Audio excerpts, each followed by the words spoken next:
क्या French curve scale से perfect arm hole की कटिंग हो सकती है? नहीं हो सकती। ये आज अपने इस वीडियो में बताऊंगा। नमस्कार दोस्तों, मैं हूं गणेश देवांगन और मेरे YouTube channel Rani tailor and designer में आप लोगों का स्वागत करता हूं। आर्म होल का जब तक परफेक्ट शेप नहीं आएगा, ब्लाउज में साइड की फिटिंग और बाजू की फिटिंग दोनों सही तरीके से नहीं होगा। क्या आर्म होल की कटिंग अगर हम फ्रेंच कर्व से करते हैं तो फिटिंग की गारंटी है? तो हाँ दोस्तों, अगर आप लोग आर्म होल की कटिंग फ्रेंच कर्व से करते हैं तो फिटिंग 100% जरूर आएगी। बशर्ते ये है कि उसकी कटिंग हमें किस प्रकार से करना है, उस चीज़ को हमको समझना है। तो मैं आप लोगों को अभी डीप गले में और कॉलर वाले या बोट नेक ब्लाउज में हमें आर्म होल की कटिंग किस प्रकार से करना है वो बताऊंगा। तो आप लोग वीडियो को कंटिन्यू और पूरा जरूर देखें।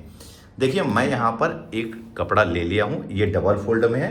सबसे पहले मैं यहाँ पर नीचे के साइड में इसे यहाँ पर सीधा खींच लेता हूँ, ये इस प्रकार से। अब मान लीजिए ब्लाउज की लंबाई 14 इंच है, तो मैं इसमें 1 इंच प्लस करके 15 इंच में इसको मैं ड्रा करता हूँ। देखिए 15 इंच में, क्योंकि इसमें 1 इंच हमारी सिलाई मार्जिन हो जाएगी। अब यहाँ से इसको मैं पहले सीधा कर लूँगा। मैं इसका शोल्डर लूँगा 11 इंच। मैं 38 इंच सीना के अकॉर्डिंग बता रहा हूँ दोस्तों, ये 11 इंच और यहाँ पर से भी 11 इंच, मतलब उसका हाफ 5.5 इंच। अब इसको यहाँ पर सीधा खींच लूँगा, ये इस प्रकार से। अब इसका मैं आर्म होल ले रहा हूँ 6 इंच। आपका जो भी आर्म होल है वो ले सकते हैं, कोई परेशानी नहीं होगी। अब इसको यहाँ पर से सीधा खींच लूँगा, ये ऐसा। अब 38 इंच सीना है तो दोस्तों उसका 1/4 हो जाएगा 9.5 इंच। उसके बाद 1.5 इंच यहाँ पर मार्जिन। कमर सपोजिंग 30 इंच, 1 इंच डॉट के लिए और 1.5 इंच जैसे हमने ऊपर के साइड में लिया है वैसे ही इसी नीचे भी मार्जिन ले लेता हूँ, ये इस प्रकार से। अब हमारे पास में फ्रेंच कर्व नहीं होता दोस्तों, तो हम बहुत सारी चीज़ों का ट्रिक का यूज़ करते हैं। यहाँ पर से 1 इंच लेते हैं सामने पार्ट के लिए, बैक पार्ट के लिए 1.5 इंच। अब हमें जब हमारे पास में फ्रेंच कर्व है दोस्तों, तो हमें कुछ नहीं करना है दोस्तों। हमको सिंपली यहाँ पर आप 1 इंच में निशान लगा लीजिए, ये इस प्रकार से। इसको मेजरमेंट कर लीजिए कितना इंच है। ये हो रहा है हमारा यहाँ तक 2.25 इंच, तो आप 2.25 इंच में यहाँ पर इसको निशान लगा लीजिए। यही होता है हमारा फ्रंट क्रॉस, ध्यान रखिए। कुछ लोग दोस्तों इसी का हाफ लेते हैं, जैसे 6 इंच है तो उसको 3 इंच ले लेते हैं। तो करीब करीब दोस्तों जो मेरा फार्मूला होता है वो इसमें आके बैठ ही जाता है। अब जैसे ये हमारे पास में फ्रेंच कर्व है, अब कुछ लोग दोस्तों फ्रेंच कर्व है तो उसको कहीं पर भी रख कर उसको कटिंग कर लेते हैं। तो देखिए ये तरीका सही नहीं है।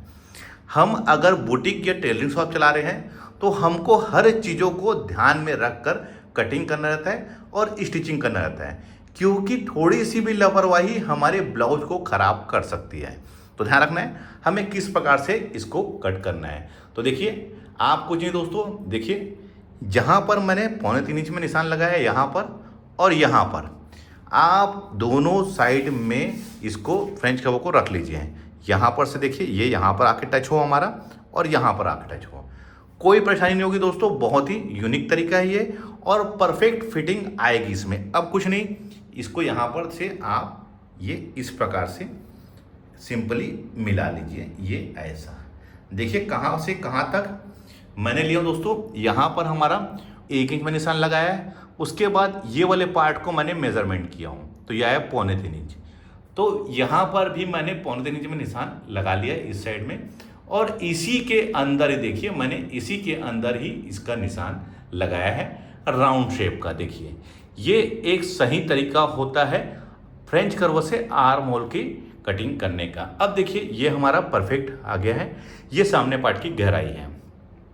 अब हमें बैक पार्ट की गहराई के लिए, तो दोस्तों इस फ्रेंच कर्व को हमको यहाँ पर रखना है, कहाँ पर, जहाँ पर 9.5 इंच में निशान लगाया है और उसको फिर इस प्रकार से ऐसा घुमा लेना है, ये इस प्रकार से। देखिए तो उसके बाद यहीं पर से आप ऐसा इसको खींच लीजिए, ये इस प्रकार से, ये ऐसा। देखिए ये हमारे सामने पार्ट की गहराई हो गई और ये बैक। तो बैक को मैंने यहाँ पर से लेके ऊपर में इसको यहाँ पर रखा हूँ और उसी के साइड से इसको मिलाया हूँ। आपको इसी प्रकार से फ्रेंच कर्व का यूज़ करके आर्म होल की कटिंग करना है। अगर आप लोग इस तरीके से कटिंग करते हैं तो कोई भी परेशानी नहीं होगी दोस्तों। बहुत ही परफेक्ट तरीके से आपके आर्म होल की फिटिंग आएगी, शेप बहुत ही बढ़िया आएगा।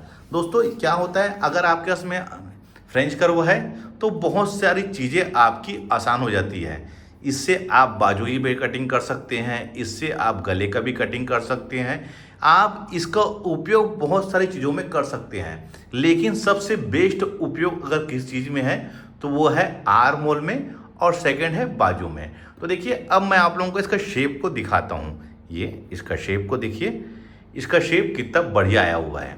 आप इसको मेजरमेंट कर लीजिए, अगर आपके आर्म होल के अकॉर्डिंग आ रहा है नहीं आ रहा है। अगर नहीं आ रहा है तो आप इसको बढ़ा और घटा सकते हैं, कोई परेशानी नहीं होगी।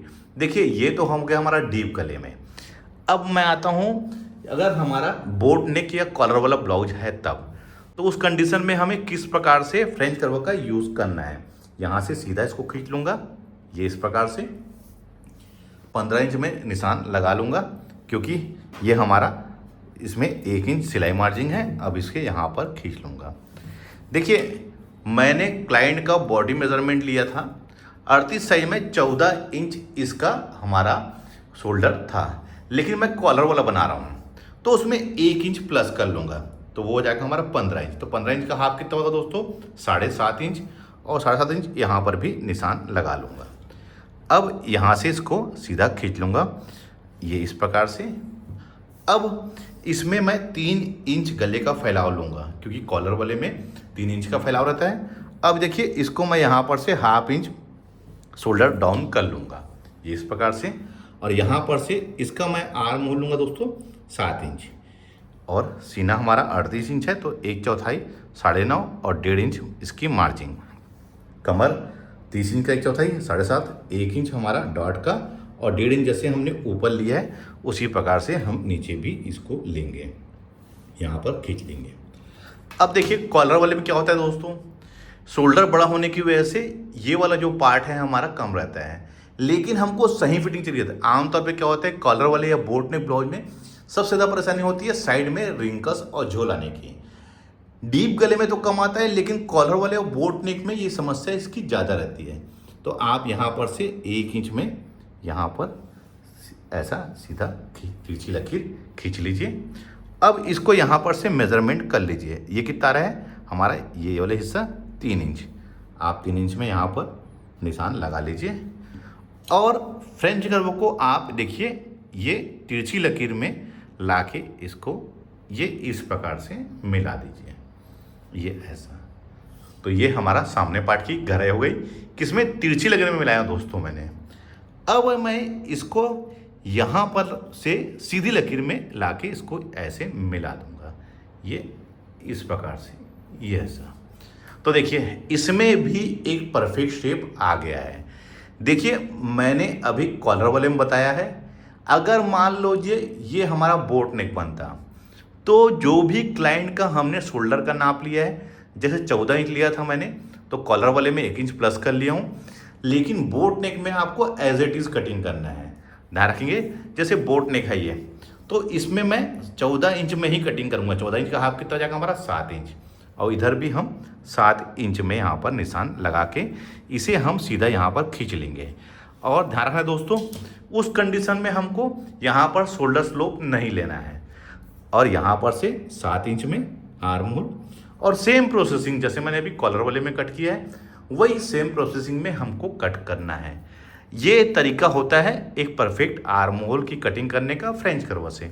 अब कुछ लोगों का कहना यह होगा कि सर आप हमेशा यहाँ पर से तिरछी लकीर खींचते हैं, तो ध्यान रखना है दोस्तों, आप अगर मान लीजिए ब्लाउज की सही फिटिंग नहीं आ रही है तो उस कंडीशन में आप यहाँ पर हाफ इंच तिरछा ऐसा खींच लीजिए, और वही प्रोसेस है दोस्तों। यहाँ पर ये हमारा यहाँ पर से मेजरमेंट कर लेना है, ये कितना है 3.25 इंच, तो यहाँ पर आप 3.25 इंच में निशान लगा के आप ऐसे ही इसको फ्रेंच कर्व को तिरछी लकीर में यहाँ से यहाँ तक इसको ऐसा खींच लीजिए, ये देखिए।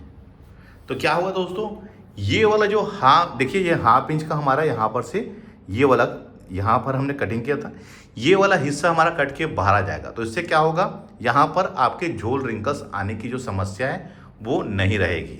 आप चाहे तो इसको यहाँ पर से तिरछी लकीर करके खींच सकते हैं। इसमें फिटिंग बहुत ही ज़्यादा अच्छी आती है। और वैसे ही दोस्तों उसके बाद हमें ये फ्रेंच रबर को यहाँ पर से लेके सीधी लकीर में हमको मिलाना रहता है, ये इस प्रकार से।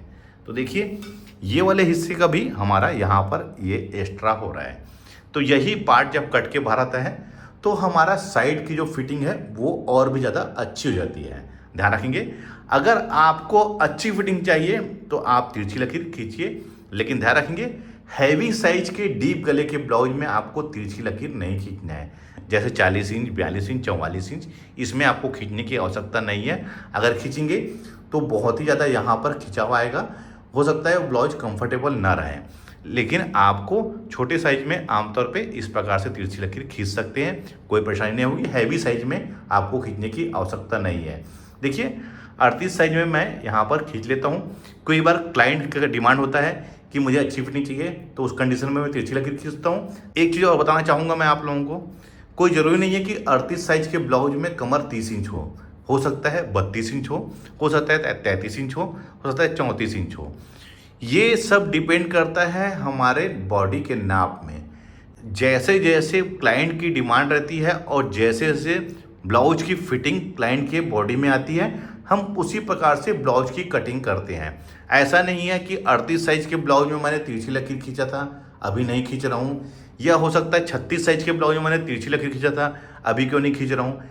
ये हर क्लाइंट की फिटिंग के ऊपर डिपेंड करता है, क्योंकि कई क्लाइंट को ऐसा कहना होता है मुझे बहुत ज़्यादा फिटिंग चाहिए, तो कुछ लोग टाइट ब्लाउज को भी फिटिंग कहते हैं, कुछ लोग थोड़ा ढीला ब्लाउज को भी फिटिंग कहते हैं, कुछ लोग बहुत ज़्यादा ढीला पहनते हैं ब्लाउज को, उसको भी फिटिंग कहते हैं। ये क्लाइंट के ऊपर डिपेंड करता है कि वो किस प्रकार से ब्लाउज को पहनना चाहता है। अगर बहुत ज़्यादा फिटिंग चाहिए दोस्तों तभी आप तिरछी लकीर खींचिए। अगर क्लाइंट का मीडियम फिटिंग है तो आपको तिरछी लकीर खींचने की आवश्यकता नहीं है। देखिए मैंने इस वीडियो में बहुत सारी चीज़ों को आपको जानकारी दी है। वीडियो आप लोगों को कैसा लगा है मुझे कमेंट्स में ज़रूर बताइए। उम्मीद करता हूँ ये वीडियो आप लोगों को पसंद आया होगा। मिलते हैं अपने किसी ऐसी जानकारी भरी वीडियो में, जब तक के लिए take care. Thank you for watching. जय हिंद।